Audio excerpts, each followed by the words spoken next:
अवधूत चिंतन श्री गुरुदेव दत्त. श्री गुरुशरण.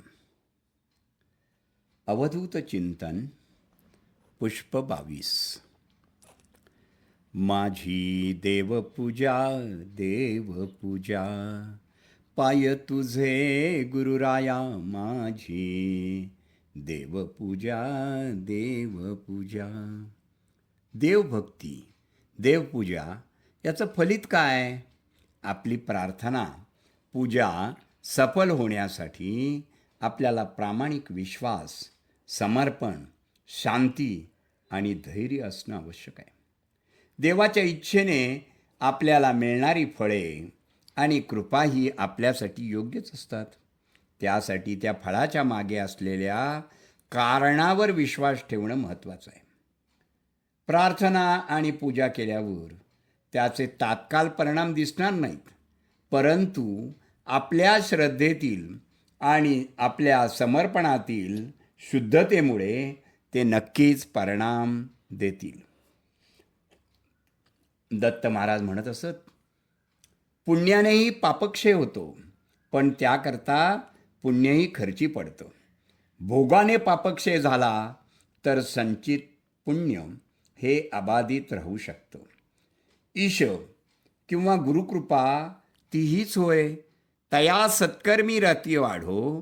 ही पुण्यकर्माच्या आचरणाबद्दल सद्बुद्धी, त्याप्रमाणे पुण्यसंचय व भोगाने पापक्षय होणं हे ईश्वराचं आहे. दुःखाच्या वेळी देवाने आपल्याकडं का पाहू नये हा विचार मात्र साधकांनी मनात येऊ देऊ नये, असं गुळणी महाराज म्हणत असत. लौकिकात, प्रपंचात एकाच वस्तूवर अनेकांचे प्रेम निर्माण झाले तर संघर्ष होतात, परंतु परमार्थात एकाच वस्तूवर अनेकांचे प्रेम निर्माण झाले तर परस्परांच्या प्रेमांची वृद्धी होते. हे सर्व एकरूप होतात. पूर्वजन्मी पापे करीती व्याधिरूपे पीडिती, असं गुरुचरित्रात आपण वाचतोच. तेव्हा आजार वरचेवर का होतात ते समजतं. आताही आपल्या बऱ्या वाईट कर्माकडे लक्ष नसतं.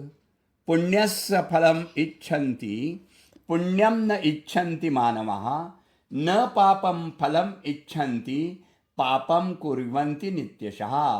अशी परिस्थिती असल्याने दोष आपलाच आहे.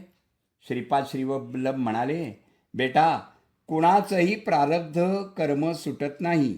सृष्टी आपल्या अनुल्लंघनीय नियमाप्रमाणे चालत असते. स्त्रियांना पूजेचे फळ म्हणून पती मिळतो.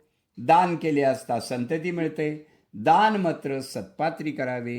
दान घेणारा सत्पात्र नसेल तर अनिष्ट संभवते. सद्बुद्धी नसणाऱ्याला अन्नदान केले तर त्याच्या पापी कर्मातील पापी अंश अन्नदात्याकडे येतो. दान अहंकार रहित होऊन करावे, तेव्हाच त्याचे चांगले फळ मिळते. श्रीपादराजं शरणं प्रपद्ये. शुभं भवतु शुभं भवतु शुभं भवतु.